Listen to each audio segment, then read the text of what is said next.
When I look back 20 years down, I think a lot has changed in the way B schools of today are kind of preparing young managers, as well as the way the corporate world itself has changed. When I look back and I say, what are the things that helped me when I started off and which has helped me over the last many years? Clearly, the B school programs and the MBA program as we know it, I think helps people, gives them a framework of what is corporate world all about, right? What is the company? What is accounting? What is finance? What is operations? So it's a nice holistic view of what are you getting into, what will you be eventually having to touch at various points in time. So it gives you a framework, it gives you a bit of a theory to the whole thing, gives you some understanding of what are you getting into, touching upon all the various facets. I chose not to specialize in anything. I chose to be a general manager because I believe an MBA is actually preparing you for general management, because as you go along you will have, with whichever way you enter the corporate world, as you climb up you will have to take wider responsibilities. So I looked at it from that point of view, and I think that's what has kind of helped me go along. I'm not sure there could have been anything, well, for that point in time, at that time in the mid 90s when I finished, I think they covered pretty much most things. I think a lot more emphasis on cases, maybe more contemporary cases, because when we were in the mid 90s we were still looking at cases from the mid 70s and mid 80s, when the Doyens had written them. But I think a little bit more contemporary cases of what are organizations doing, what are people doing would have helped a lot. But then again I look at it and say, listen, and I look it back and say, in the mid 90s when I did B school, it's interesting, there was no technology world, there was no Facebook, there was no Google, there was no Apple as we all know it today. So you can imagine what the world has changed in the last 20 years. So one always looks back and says, I wish I had more, but I don't think it's a fair comparison. But today if I were to look at it, I think all this needs to be built in. The other thing is that B schools can never teach you, to be honest, is dealing with people.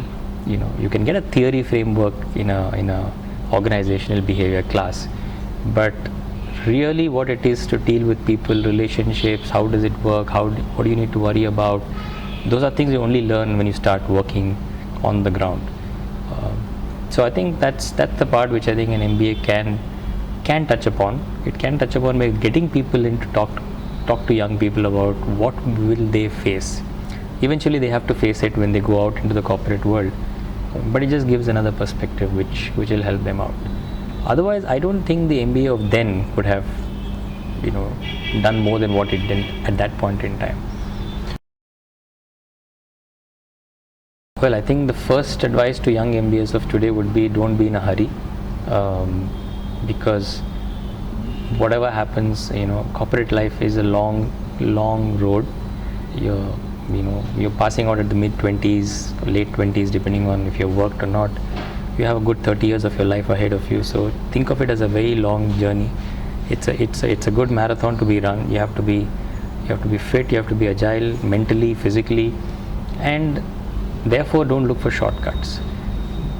Learn as much as you can while you're on campus. Cultivate relationships, because that's the one that will hold you for the next 20 years. I mean, I'm still in touch with all my batchmates, and whenever I go traveling I try and stay with them, or we catch up for a drink or otherwise. So that's what holds you instead, my other campus friends from those years. So these are things that you will never let go of over years. So that's the one thing, which is to be, it's easier said than done, because when I was there it was 120 people in my batch. Now it's 400 is the standard size in every campus. So but in spite of that, you must make the attempt to try and build that. People, it's what corporate world is going to be all about. Spend time understanding that, because that's what you will need as you go along in the corporate life. I think if you have that approach to say that everything's not going to be a shortcut, and you just have to work your way through, it'll hold you in good stead. When I passed out mid 90s, technology and digital were non-existent, right? So I kind of think of myself as a guy from the previous era where all this wasn't there. So I try and learn from the youngsters. There are guys in my company and guys and girls who are very young, but just to see the way they use technology for their work and otherwise is just amazing. So I have no qualms in asking them to come and teach me and tell me, listen, tell me how does this work, because you have to learn from people who know it better. The other thing is that I've always been a very avid reader, not just of books, but just information, absorbing information, listening to people, try and listen to talks, try and listen to, see if people who are whether they are leaders, inspirational leaders, otherwise. Because I just think listening to other people, listening to other people's journeys, stories, what have they done, itself it's a tremendous learning. I occasionally try and go back to picking up some stuff to read on, to understand where things are going. Although I did engineering and I did an MBA, I've always been fascinated by economics.